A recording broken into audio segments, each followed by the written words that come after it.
Hey everyone, thanks for tuning in to RGV Community Health Hour. Today's guest is Cassandra Bettis, a grassroots manager with American Cancer Society's Cancer Action Network. And after a short music break, we'll be back to talk about our time in Texas this week, or in Austin, I should say, because we are in Texas. Our time in Austin. So stay tuned after the short.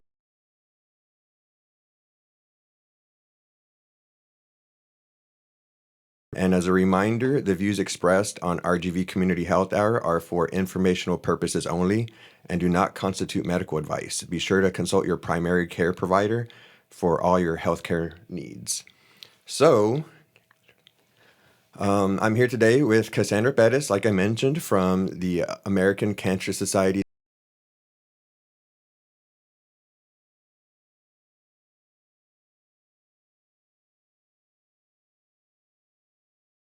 interview. So, Cassandra, thank you for coming on my show, or our show, I should say.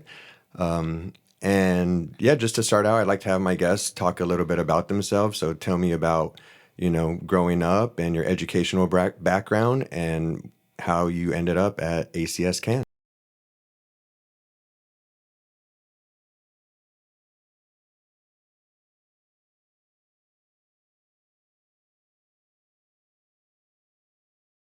English from Texas A&M University Kingsville. Shout out Javelinas. After some time, working and getting some experience, I decided I wanted to pursue a master's degree. So I did a master's degree through Penn State University in public administration with graduate certificates in policy analysis and evaluation, as well as public sector human resources management. As far as work experience goes, I've worked in both the public and private sectors. I've worked for the legal division of Amazon's web services out in Seattle. I've worked for public school districts and also spent some time in the federal part of that with the Social Security Administration. And I used to think that I wanted to be a lawyer, but then I realized that it was really the policies where I had a passion. So advocacy became kind of that driving force and my guiding light for what I want to do professionally.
Bring all of our volunteers from across the state of Texas, or some of our volunteers. We have a lot of volunteers. We have close to 200 volunteers across the state who volunteer with us on a regular basis. We took over 100 to Austin, and all of us went to the Capitol.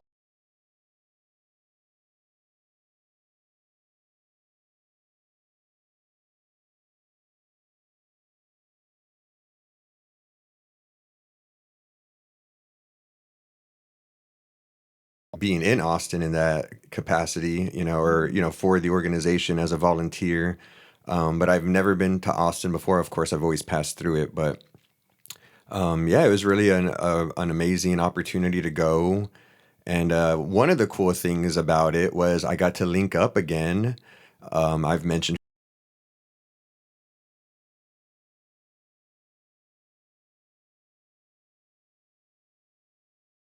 up with her, and so yeah, it was such an amazing, I guess an event isn't the right word, but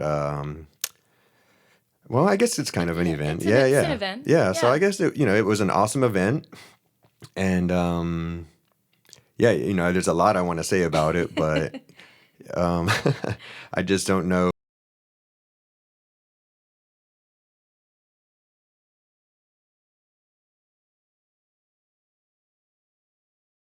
Listeners might know I'm doing my PhD in human genetics here at UTRGV, and so I went in sort of in the aspect of being a researcher, in terms of being able to give that feedback or insight or voice about the importance of funding research and things like that. So my job was to go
CPRIT over the last few cancer, like it says, Prevention and Research Institute. So I just thought they were like, hey, we might have some grants that you can apply to if you are a cancer researcher or work in the biomedical research field. And so I only saw them as like a funding agency, basically. And then when I started doing this work with ACS Can,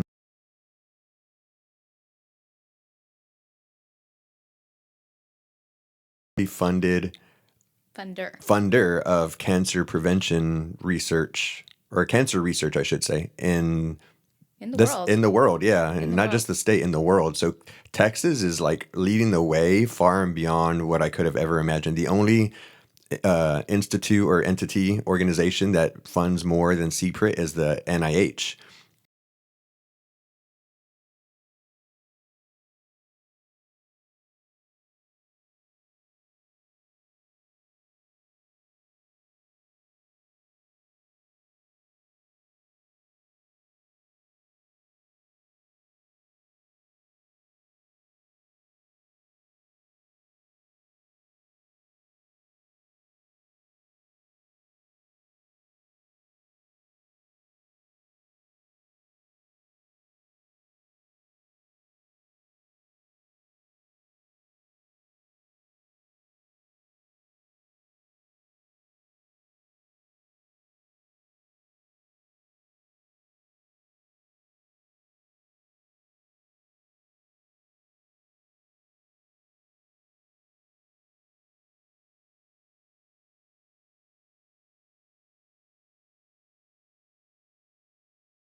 quantifiable would be, like a lot of the researchers obviously are professors in universities.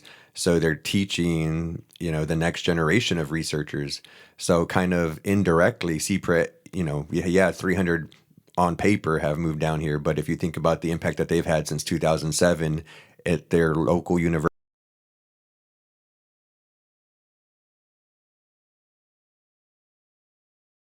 researchers to go and pursue those careers. But yeah, so they're a huge, funder of research for cancer prevention and, research, of course. Yeah. And And they actually touch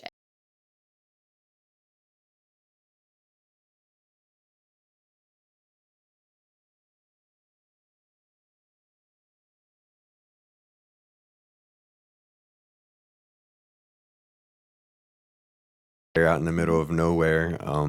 And the fact that they would go out and touch every county and try to have an impact on all Texans' lives is really remarkable. And then the last thing I'll say about CPRIT that I remember off the top of my head anyway is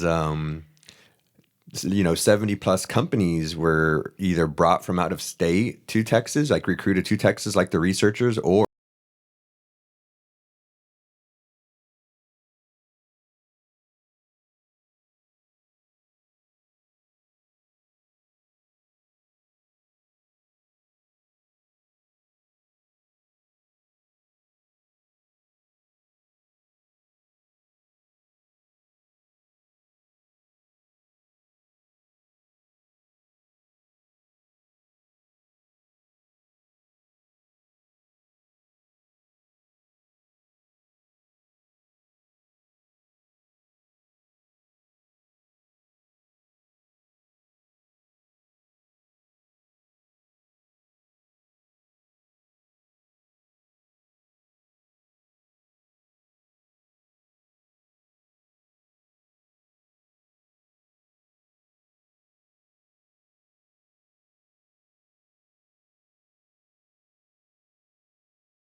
and you know, it's a blessing for sure because Texas is such a huge state, mm-hmm. and I mean, people come from all over the world. Like, that was a part of what we talked about with our lawmakers this earlier this week was, that Texas is obviously, like we've been talking, is a world leader in cancer research, but we have MD Anderson here, and we have so many great or organizations or entities that help in the fight against cancer, whether it's, through research like that or a hospital, a great world-renowned hospital. Right. And so, yeah, so I guess we can move on to the other ask. There won't be as much to say about these other things because they're not as in depth as CPRIT, but the House Bill 712 to increase access to prostate cancer screening. Do you have any statistics or anything you'd like to say about? Prostate cancer is, I think, one of those cancers that we're starting to hear more and more about because it's something that's becoming more prevalent in communities. There's over a 6-year survival rate. If you're looking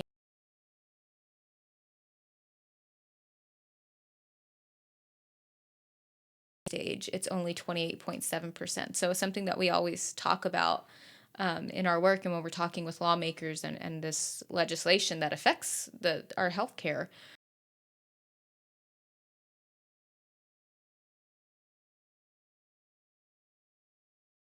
have after it. So that's part of what this prostate cancer screening bill is it's improving access to those screenings so that people can get those tests sooner and catch the cancer quicker.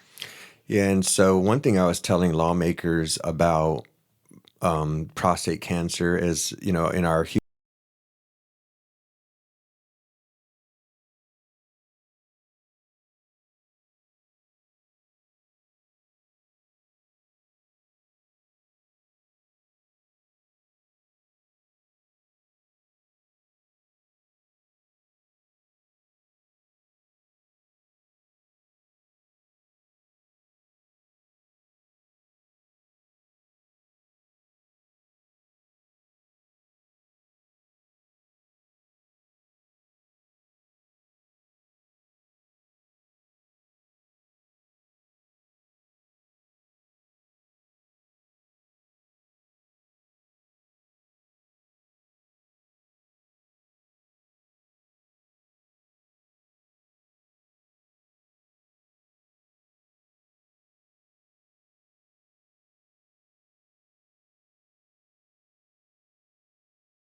and so, by being proactive,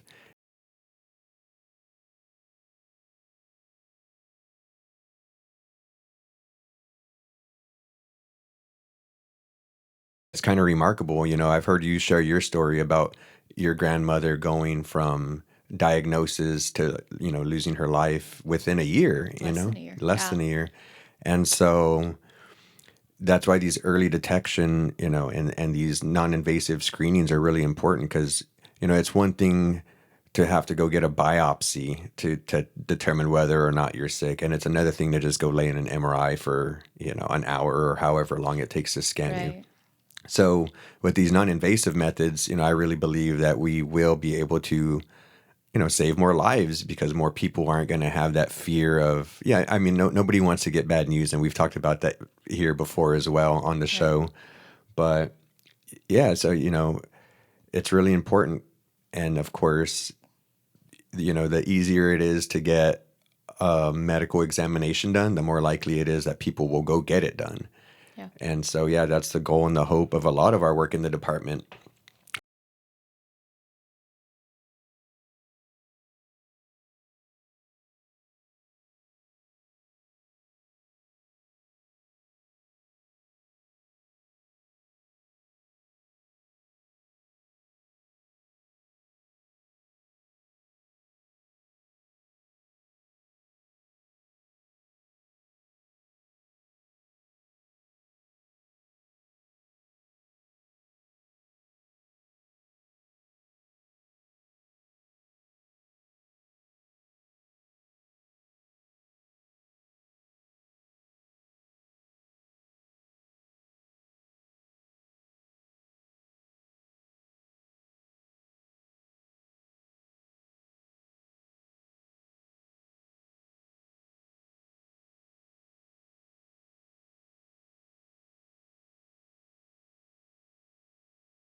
urinating in a cup. But those markers that they look for in there kind of gives them idea year to year of your health. It's like tracking your health over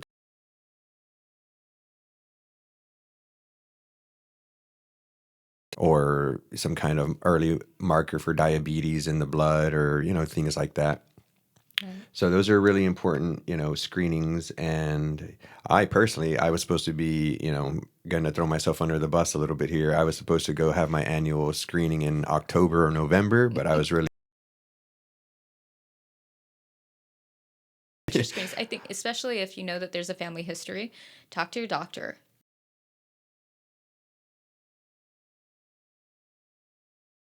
And let's see what the right timing is for you, and you can get those blood tests. Some of the things that I hear often from people that I talk to, because I talk to people from across Texas and even across the nation, is well, my dad had this type of cancer, so my brother got a screening.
man, this seems like a lot.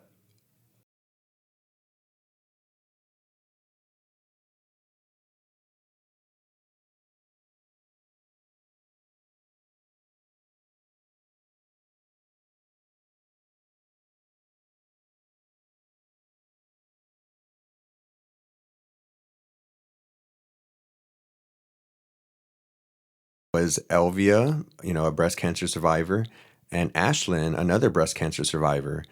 And so I got to go with them to these lawmaker meetings, and I was mostly the note taker, right? And I did put my, have my input.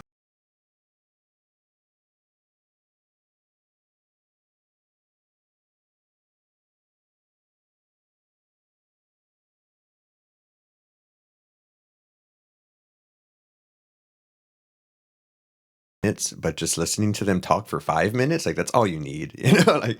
And so when I got done, I was like, well, and obviously, like you mentioned before, when we were on a music, on our music break, that the fight doesn't stop when we leave, right? So it's basically, Right. it's y'all's job. That's what y'all are, your organization, ACS Can, does, right? So y'all are the ones.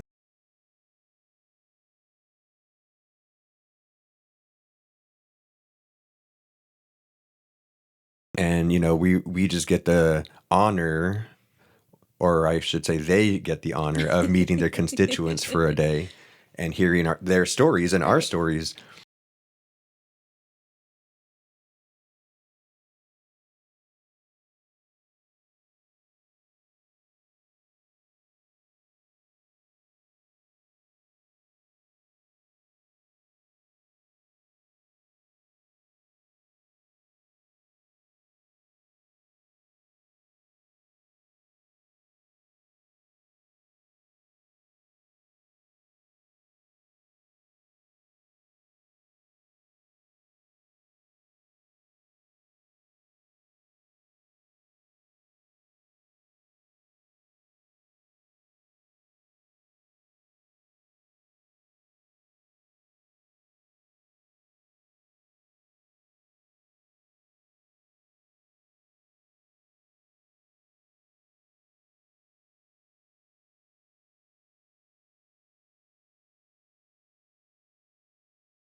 with your loved ones. And so, like that's what I was saying. It's just like super humbling for me. Those stories really do resonate with lawmakers, and that's why even though it if you think about 15 minutes, it's not a lot of time, but the stories and the impact that that 15 minutes have resonates for a long time. I've seen lawmakers, that we have plenty of volunteers who have volunteered. I think we're at 27 years now as an organization. And we have volunteers who were there from the very beginning who are still volunteering with us to this day. And they know they're lawmakers. They know the staff people. So they come back and they remember. And your lawmakers really do appreciate the time and the effort that it takes. I mean, you're taking time away from your studies or from your work so that you can go and you can share your story. Just because a lawmaker is in Austin right now, they come back home, and that's why you can meet with their staff or themselves right here where your home is, and continue talking about those issues.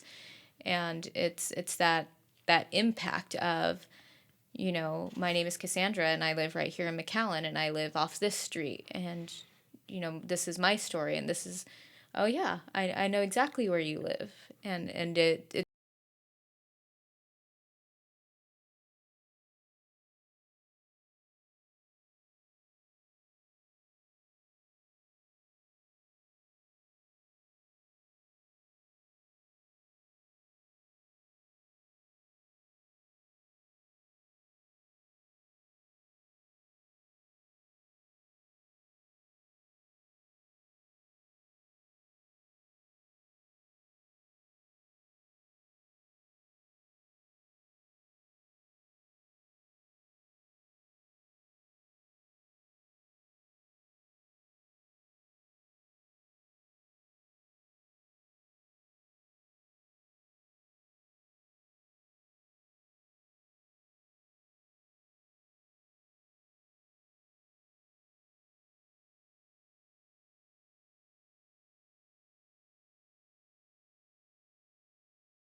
2 minutes sometimes.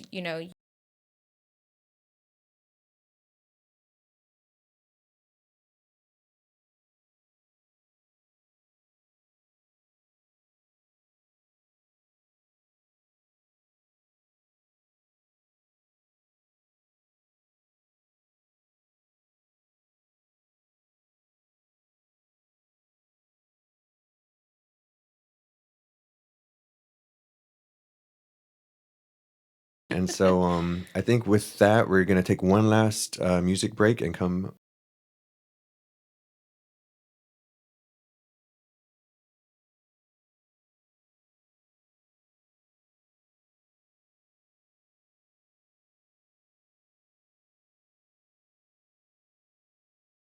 or exceptional item request for an additional 2.8 million in assistance for adult tobacco cessation, also known as getting adults to quit tobacco. And everybody should quit tobacco because that's stuff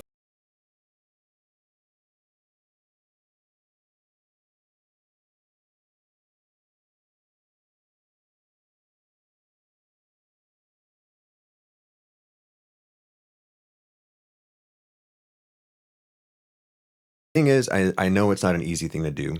Right. Not that I have a personal experience with it, but I know it's not an easy thing to do based on having friends who smoke and family who smokes. And I'll never forget I used to watch Howard Stern growing up, and he had Ozzy Osbourne on his show. And Ozzy Osbourne said of all the things he's done in his life in terms of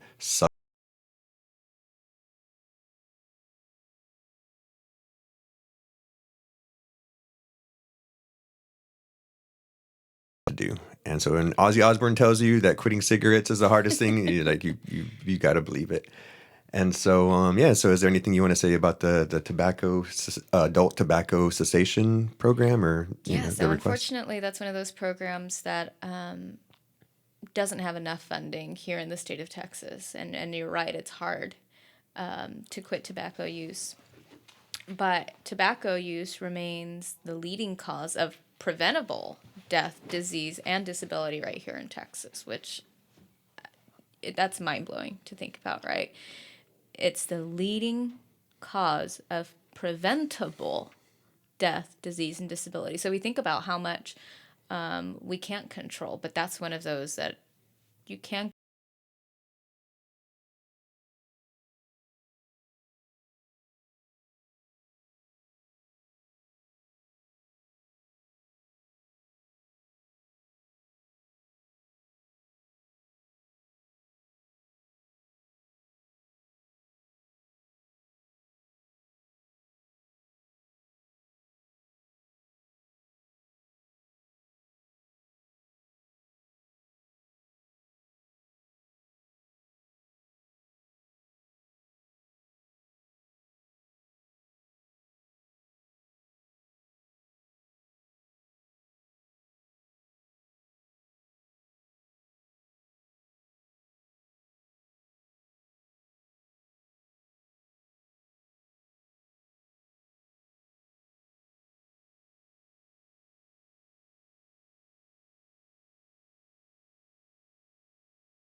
We at ACS can oppose tobacco use, people's quality of life and their cancer diagnoses that they can get. And, so in Texas, the leading cause of preventable death, disease, and disability. I hope your dad can stop. My dad doesn't smoke tobacco, but he does use chewing tobacco. And that's another known use, where it can cause mouth cancer and Yeah, things like that. throat, And mouth. right. And I've tried telling him, God, you got to quit, Dad. And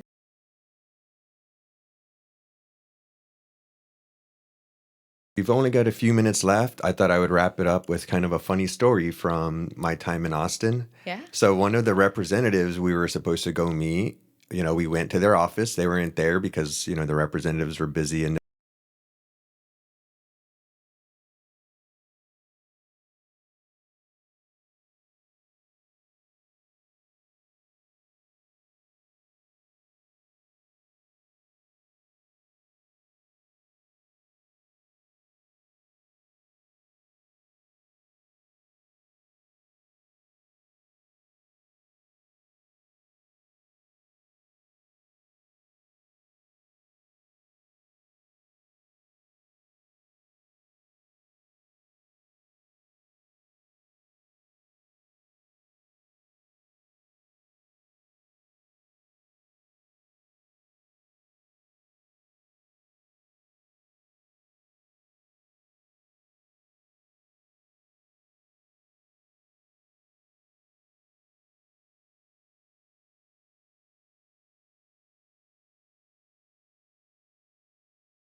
rgv.org/Texas. You can also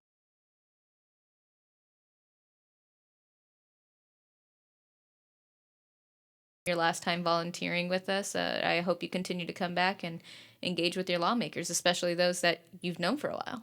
Yeah, for sure. And yeah, thank you, Cassandra, for the opportunity to go and volunteer because, it was, like I said, a powerful experience. And thank you for coming on the show and Yeah. talking a little bit about, what you do and what we did earlier this week. So that's all I got, everybody. DJ Healthy, and let's thrive together. RGV.